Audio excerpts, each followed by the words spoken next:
여호와는 나의 목자시니 내게 부족함이 없으리로다. 그가 나를 푸른 풀밭에 누이시며 쉴만한 물가로 인도하시는도다. 내 영혼을 소생시키시고 자기 이름을 위하여 의의 길로 인도하시는도다. 내가 사망의 음침한 골짜기로 다닐지라도 해를 두려워하지 않을 것은 주께서 나와 함께 하심이라. 주의 지팡이와 막대기가 나를 안위하시나이다. 주께서 내 원수의 목전에서 내게 상을 차려주시고 기름을 내 머리에 부으셨으니 내 잔이 넘치나이다. 내 평생의 선하심과 인자하심이 반드시 나를 따르리니 내가 여호와의 집에 영원히 살리로다. 오늘은 푸른 초장 쉴만한 물가라는 제목으로 함께 말씀을 나눕니다.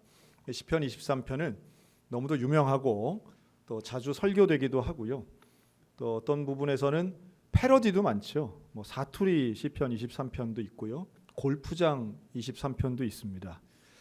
나중에 궁금하시면 나중에 제가 소개하도록 하고요. 오늘은 1절과 2절을 중심으로 해서 우리 한번 말씀을 나눴으면 좋겠습니다. 특별히 저는 23편 1절 말씀 상당히 좋아합니다. 여호와는 나의 목자시니 내게 부족함이 없으리로다. 여호와가 목자일 때 우리의 인생은 이미 충분한 줄로 믿습니다. 부족함이 없다라고 하는 고백은 참 놀라운 고백입니다. 양이 목자가 있는 것만으로도 나는 충분하다고 생각하는 부분은 그 관계가 얼마나 신실하고 온전한가를 말씀하는 것이고요. 또한 목자에 대한 무한 신뢰가 있을 때에 사실은 이러한 놀라운 고백, 내게 부족함이 없습니다 라고 하는 고백도 가능하리라고 믿습니다. 예수님이 우리의 목자이신 사실을 믿는 것만으로도 이미 우리는 충분하고 부족함이 없는 줄로 믿습니다. 그 부족함이 없는 인생에 대해 오늘 두 개 표현을 쓰죠. 하나는 푸른 풀밭에 누이시고 쉴만한 물가로 인도하신다는 거예요. 푸른 풀밭에 대해서 우리가 생각해 보면 여러분 혹시 푸른 풀밭에 눕는다 그러면 눕고 싶습니까?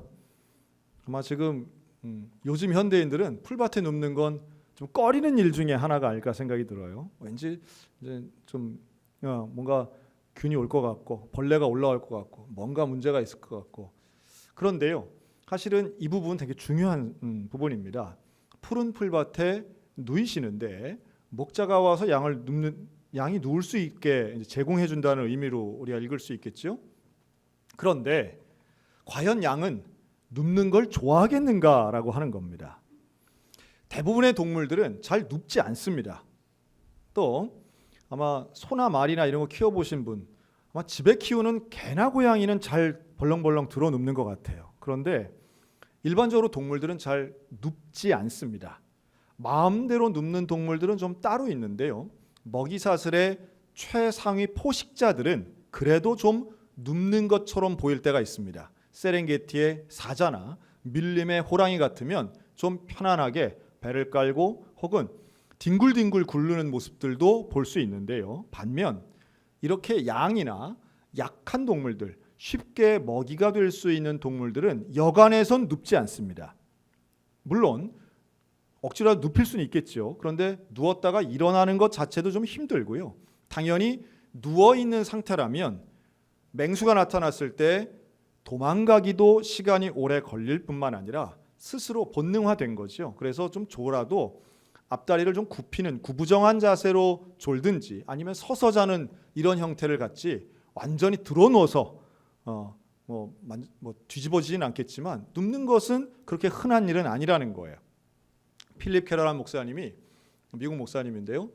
일부러 목동 생활을 좀 해서 양에 대해 알아야겠다 해서 8년간 이스라엘 가서 목동 생활을 하고 그가 쓴 책이 양과 목자라는 책이 있습니다.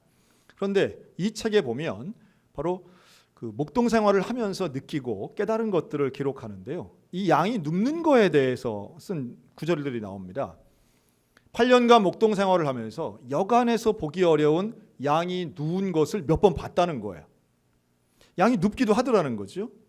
근데 언제 눕느냐라고 하니까 네 가지의 조건이 충족될 때 눕더라는 거예요. 첫째는 맹수로부터의 안전하게 보호될 때, 그러니까 확실하게 어떤 습격이나 일이나 늑대나 야생동물이 침략하지 않는 아주 안전한 곳, 여기서 누울 수 있고요. 두 번째는 이 모든 동물들이 그렇지만 여러분, 동물 옆에는 벌레가 많을까요, 적을까요? 안 봐도 우리가 잘 알죠. 현대인들이 제일 싫어하는 것 중에 하나가 바로 이 벌레들입니다. 아주 우리 수련회 갈 때 참 그 아이들이 기겁을 하는 게 이제 그런 날아다니는 벌레, 기어다니는 벌레, 소리내는 벌레, 이런 거 다 싫어하죠. 그런데 이 양도 항상 벌레들이 옆에 있는 거예요. 그것도 날파리 종류가 그렇게 많이 이 양들 곁에 있답니다. 뭐 그렇겠죠. 다른 동물들도 무슨 다큐멘터리나 이런 데 보면 멀리서 보니까 무슨 초원을 뛰어다니는 들소가 멋있어 보이죠. 가까이 가서 보면은 냄새 때문에 가까이 가지도 못합니다. 그 얼마나 야생동물일수록 더 냄새가 많고 들판에 있는 것일수록 더 그렇죠. 그리고 이런 양같이 털이 많은 종류의 동물들은 더 많은 해충들이 이렇게 많다고 알려져 있습니다. 조금 다른 이야기지만 그렇기 때문에 그런 벌레, 뭐 우리가 볼 때 해충이지 사실은 다 생명력 있는 곤충들인 겁니다. 그런데 어떤 날파리들은 이 양의 코 속에다가 알을 낳는답니다. 그래서 이 알이 뭐 축축하고 그러니까요. 그 작은 알이 부화돼서 유충이 생기면 이 유충이 혈관을 타고 양의 뇌까지 들어가서 양을 정상적인 생활을 못하도록 만들기도 한다는 거죠. 그만큼 이 벌레들이 사실은 양의 덕도 보면서 이렇게 공존하는데요. 이게 얼마나 귀찮겠어요. 귀든 눈이든 앞에서 계속 날아다니는 이러한 날파리들이 양 입장에서는 이게 상당히 귀찮고 무슨 긴 꼬리가 있는 것도 아니고 팔이 있는 것도 아니니 이걸 쫓아내는 것도 참 쉽지 않겠다는 생각이 듭니다. 이런 해충들, 이런 벌레들이 있는 환경에서는 누울래야 누울 수 없는 것이죠. 그리고 세 번째는 자, 양들끼리 있습니다. 양들끼리 서로 싸울 때가 있겠어요, 없겠어요? 무수하게 싸울 때가 많다는 거예요. 특별히 짝짓기철이 되면 수컷들끼리 그 길지도 않은 뿔 가지고 서로 치받는 게 양들의 삶의 모습인 것이죠. 그래서 바로 가까이 있는 친구 같고 동료 같은 이런 양들이 언제 와가지고 치받을지 모르고 끊임없는 도전과 싸움과 경쟁이 이 양무리 속에서도 있는 겁니다. 그리고 마지막 네 번째는 당연히 식량이 제대로 먹을거리가 공급이 돼서 배가 불러야 누울 수 있는 거죠. 정리하면 안전해야 되고 갈등이 없어야 되고 배가 불러야 사실은 누울 수 있는 겁니다. 건강해야. 우리 인간 생활과 똑같은 거죠. 우리들도 마음 편하게 발 뻗고 잠 자려면 마음이 편하고, 그렇죠, 미래가 안전되고, 그리고 갖고 있는 거 배도 부르고 인간관계도 좀 좋고 이래야 마음 편하게 발 뻗고 잘 수 있는 거 아니겠습니까? 그런데 그러한 곳이라는 거예요. 이 푸른 풀밭은. 이 시편 23편은 다윗의 시입니다. 다윗도 목동의 생활을 했습니다. 다윗도 양의 습성을 잘 알아요. 양이 눕지 않는 걸 잘 알아요. 그런데 다윗은 분명하게 말합니다. 푸른 풀밭에 누이신다라고 말합니다. 여호와가 나의 목자이시면 내가 누울 수 있다는 거예요. 여호와와 함께 가면, 하나님과 함께 가면 내가 누울 수 있고, 그곳은 안전하고, 그곳은 평안하고, 그곳은 부요하고, 그곳은 우리에게 누울 수 있는 안정감을 주는 곳이라는 거예요. 사랑하는 성도 여러분, 저는 우리 소양교회가 우리 성도들에게 푸른 풀밭 같은 안정된 곳이 되었으면 참 좋겠습니다. 그런데 이곳은 사람의 노력으로 만드는 곳이 아니라 나의 목자 되신 예수님과 함께 할 때 갈 수 있는 곳이라는 거예요. 그러니까 예수님과 함께 가면 가정도 푸른 풀밭 될 줄로 믿습니다. 걱정과 염려 때문에, 그냥 눈앞에 앵앵대는 날파리 때문에 잠도 못 자, 염려 때문에 걱정돼서 한숨만 쉬어. 도대체 풀밭은 많은 것 같은데 내가 쉴 곳이 없다, 누울 곳이 없다라고 생각하는 세파에 휘둘리고 직장이나 가정이나 어디서나 신경 쓰고 문제투성이인 것 같아서 한숨만 짓고 있다면, 여러분, 우리의 목자 되신 예수님과 함께 푸른 풀밭에 눕는 은혜가 있으시기를 주님의 이름으로 축원합니다. 세상에 아무리 걱정이 많아도 목자 되신 예수님 바라보면 그 풀밭에 갈 수 있는 거죠. 세상에 많은 풀밭이 있어 보이지만 다 누울 수 있는 게 아니에요. 다른 풀밭에 눕는 게 아니라 목자와 함께 있는 풀밭에 눕는 겁니다. 그러니 예수와 함께 있으면 그곳이 하나님 나라고 그곳이 천국이고 그곳이 나의 안식처가 될 줄로도 믿습니다. 교회가 그런 곳이고 가정이 그런 곳 돼야 되겠죠. 그리고 그런 마음에 우리 마음속에 안정감과 신뢰감이 있을 때 목자를 따라갈 수 있는 거죠. 여러분, 예수님은 신실한 목자십니다. 예수님은 참 목자입니다. 참 목자와 거짓 목자가 있어요.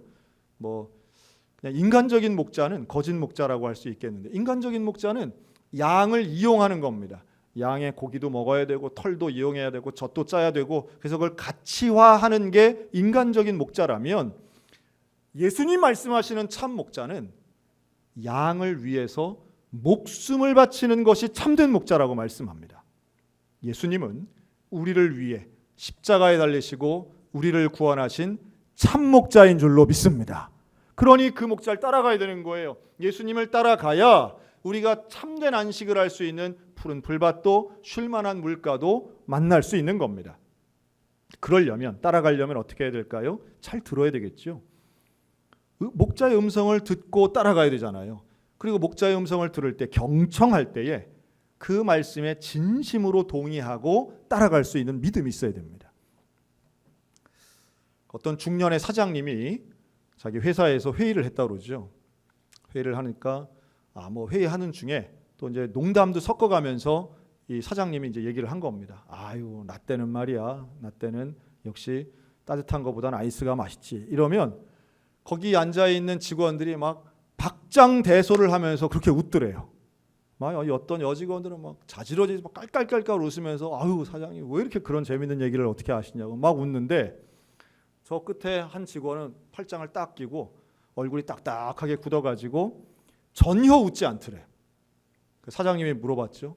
아니, 자네는 왜 그렇게 얼굴이 굳어서 전혀 웃지도 않고 뭐 안 좋은 일 있나? 그랬더니 이 직원이 하는 얘기가, 저는 내일 사표 쓸 거여서 웃지 않습니다. 그러더래요. 그러니까 이게 뭐냐면, 비즈니스적 관계는 내가 비즈니스가 있을 때나 당신 말 들어주고 웃는 거지, 끝나면 웃기지도 않은데 뭘 이렇게 웃습니까? 이런 거죠. 제가 그 얘기를 이렇게 보니까 이래서 우리 전도사님들이 나랑 얘기할 때 잘 웃나 하는 생각이 절로 들더라고요. 그래서 다시 잘 생각해봐야 되겠다 이제 하는 생각이 들었습니다. 근데 어쨌든 여러분, 사장님과 직원은 뭐 그럴 수도 있겠죠. 그러나 우리와 목자의 관계는 그러면 안 되는 거죠. 우리와 목자의 관계는 최소한 이해관계가 아니라는 사실입니다. 예수님은 우리를 향해서 이득을 취하시려는 분이 결코 아니에요. 예수님 우리를 사랑하시기 때문에 나를 위해 십자가에 달리시고 목숨을 내어주시는 분, 여러분, 그 예수님의 음성을 온전히 들을 뿐만 아니라 끝까지 신뢰하고 평생을 동행하는 은혜가 우리 가운데 있으시기를 주의 이름으로 축원합니다. 예수님 얼마나 신실하신 분인지 몰라요. 예수님은 한번 하신 약속을 어긴 적이 없으시고 취소하시거나 미루신 적도 없는 분이 신실한 목자 예수 그리스도라고 하는 사실입니다. 1950년 8월 27일 한국전쟁이 일어난 지 딱 2달 정도 지났을 때입니다. 경상북도 경주에 가면 그 옆에 안강, 기계 이런 곳이 있습니다. 그 면 이름이 그렇습니다. 그런데 그곳에 안강 지구에 도음산이라는 산이 있는데요. 이 도음산은 384m 정도 되는 야트만 산입니다. 근데 그 산 꼭대기에서 전투가 벌어집니다. 이게 이제 안강지구 전투인데요. 이곳에 전투를 할 때에 내려간 수도사단 6연대 소속의 황규만 소위가 지령을 받고 그곳에서 전투를 하고 있었습니다. 산 꼭대기에서 전투를 하고 있었습니다. 그때 이 6연대를 도와주기 위해서 수도사단 1연대 병력이 이 산 꼭대기까지 포탄을 뚫고 올라왔어요. 근데 올라올 때에 지휘관이 김씨성을 가진 김소희였습니다. 처음 만난 거죠. 이 둘이 처음 만나고 적군을 향해서 비오듯 기관총이 쏟아지는데 전진 앞으로를 합니다. 포복해서 전진을 막 하던 김소희가 총탄에 쓰러집니다. 황규만 소희는 발목을 붙잡고 이 김소희를 끌어내리고 그리고 갖고 있던 야삽을 가지고 땅을 파서 그곳에 시신을 묻고 돌 하나를 놓고 전투를 마감합니다. 그리고 바로 이어지는 또 다른 전투 때문에 그곳을 떠나올 수밖에 없었던 것이죠. 아주 짧은 시간이었습니다. 그와 나눈 대화는 도와주러 왔습니다. 고맙습니다. 잘 싸웁시다. 김씨라는 성을 가진 소위라는 것이고, 그리고 갑종일기였다라는 것만 알고 있었습니다. 당시 황규만 소위는 육군사관학교 1학년생 20살이었습니다. 전쟁이 나니까 사관생도 1학년생이 소위계 입장 달고 최초의 전투에 나갔던 거예요.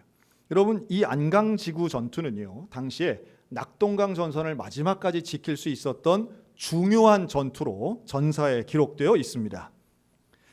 한국 전쟁은 끝나고 시간이 지났습니다. 이 전투를 통해서 사실은 사살된 인민군만 232명이 될 정도로 사실은 치열한 전투였습니다. 한국 전쟁이 끝나고 14년 지났습니다. 1964년 대령이 된 황규만 대령은 그때 자기가 묻었던 그 김소위를 찾기 위해서 다시 도음산에 올라갔습니다. 산에 올라가서 땀을 뻘뻘 흘리며 그 돌을 찾았고 결국 유해를 발굴할 수 있었습니다. 발굴된 유해 그 자리에는 하나의 추모비를 세웠습니다. 안강지구 전승비라고 하는 이름의 추모비를 세워놓고 그곳에 이름 모를 김소위의 이름을 그 비석에 새겨 넣습니다. 그리고 그 유해를 가지고 와서 국립묘지에 안장하려고 할 때에 이름을 모르면 국립묘지에 안장할 수 없다라고 해서 이 김소위가 얼마나 치열하게 전투했는가를 증명하고 설득해서 육군의 허락을 받아 최초로 유일하게 이름 없는 비석을 세우게 됩니다. 그 비석에 이렇게 써 있습니다. 소위, 김, 빈칸, 의, 묘라고 써 있습니다. 황규만 대령은 그 이후에도 이 김소위의 이름을 찾기 위해서 정말 노력을 합니다. 그리고 그는 1976년 준장으로 예편, 전역을 하게 되는데요. 장군의 신분으로도 계속해서 이 김소위를 찾기 위해서 노력합니다. 그리고 매년마다 6월이 되고 명절이 되면 국립묘지를 찾아서 이 김소위의 묘에 이 황규만 장군이 헌화를 합니다. 그리고 이것이 사람들에게는 회자되기 시작했어요. 그 1990년도에 뉴스에 이 장면이 나왔습니다. 지금도 함께했던 전우 김소위의 이름을 찾기 위해 황 장군은 지금도 간절히 원한다.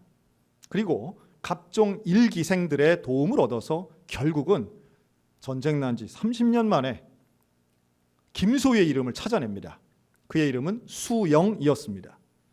김수영 소위의 이름을 찾아낸 것도 역시 뉴스에 나왔습니다.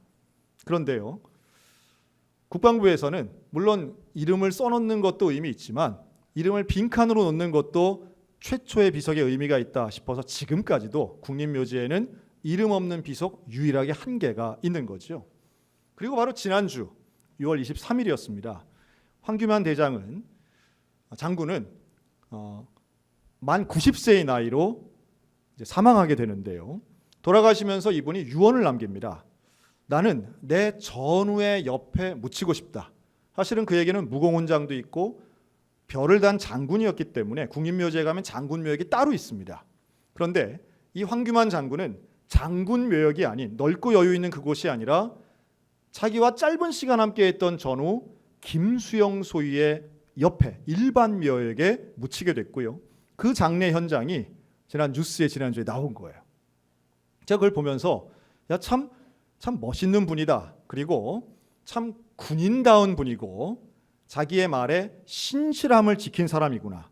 그리고 또 하나 참 의리 있게 살은 인생이 아닐까 하는 생각을 해봤습니다.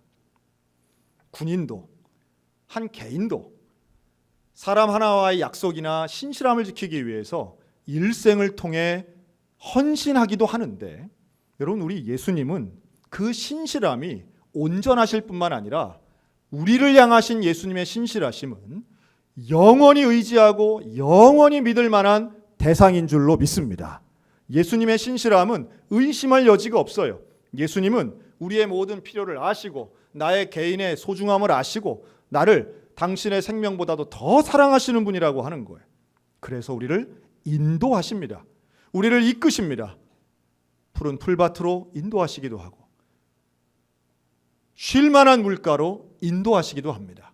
그런데 왜 예수님은 우리를 그런 풀밭에 눕기도 하고 물가에서 쉬게 하실까요? 만약에 눕는 것이 좋다고 하면 우리는 평생 누워만 있어야 되겠죠. 근데 그게 아닌 거예요. 목적이 있습니다. 우리를 인도하시는 목적이 있는데 풀밭이 되었건 시냇가가 되었건 여기에서의 목적은 바로 우리에게 소생시키시기 위해서 인도하시는 줄로 믿습니다. 소생한다라고 하는 건 다시 힘을 내는 거예요. 우리가 힘을 내어서 이제는 시냇가에서 좀 쉬었으니까 그 다음 길로 갈 수 있는 힘을 얻는 게 바로 소생의 의미입니다. 양이 목자를 따라가다 보면 사망의 음침한 골짜기를 갈 때도 있습니다. 그러나 사망의 음침한 골짜기 영원히 머무는 것도 아니에요. 푸른 풀밭 좋지요. 그러나 푸른 풀밭 자체에 영원히 머무는 것도 아닙니다.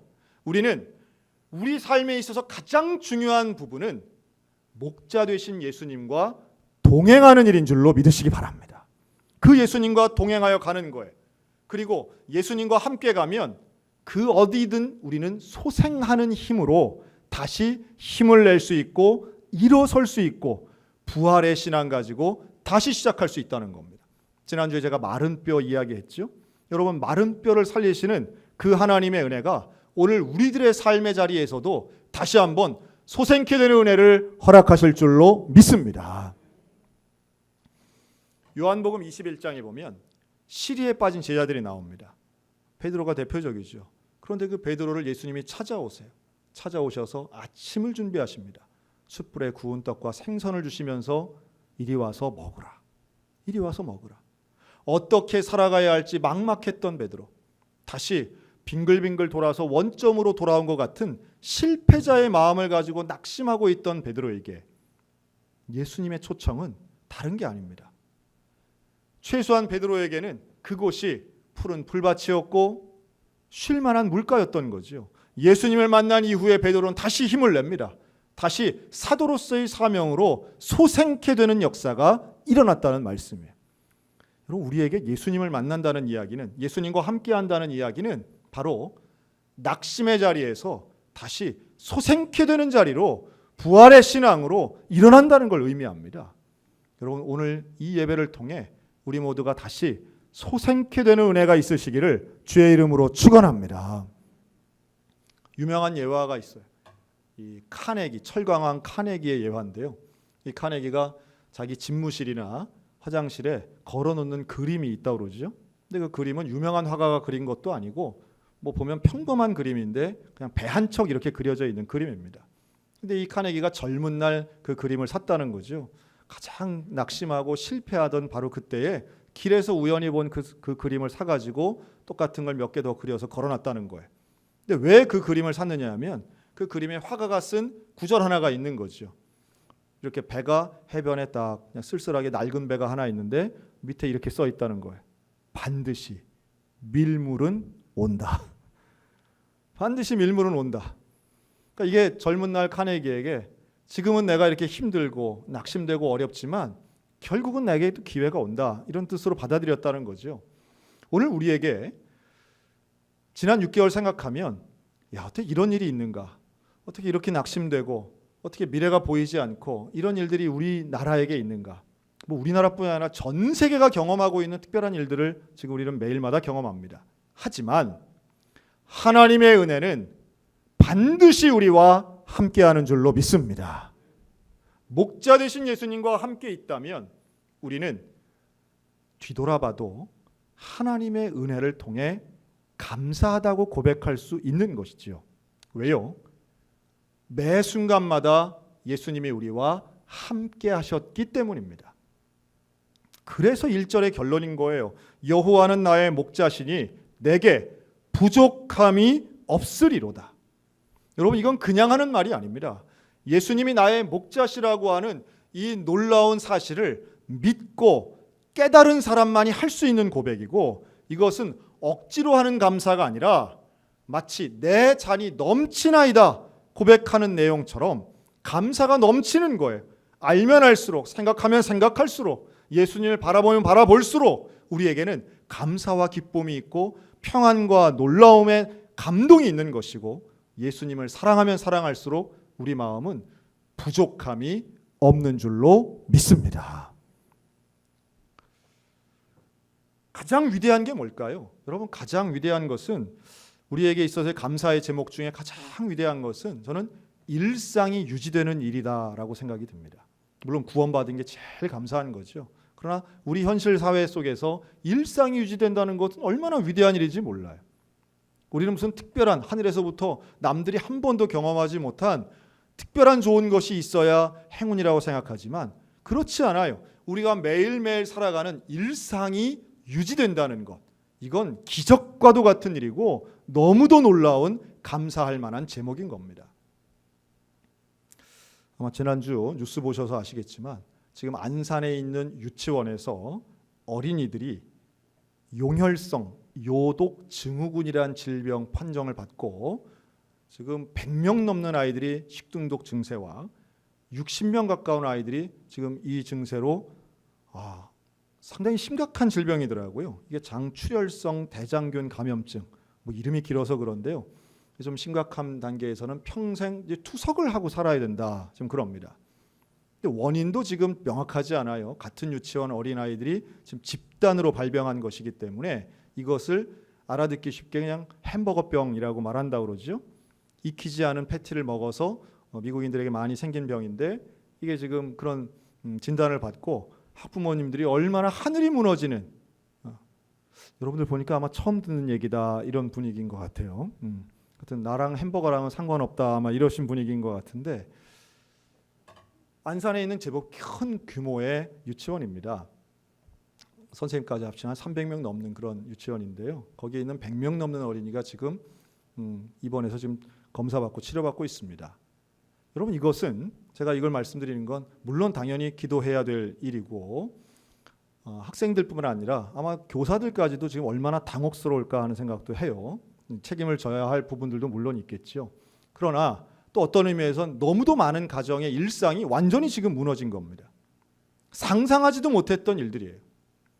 지난번 가습기 소독제도 마찬가지지만 우리의 일상을 무너뜨리는 사건 사고들은 무수하게 많고요.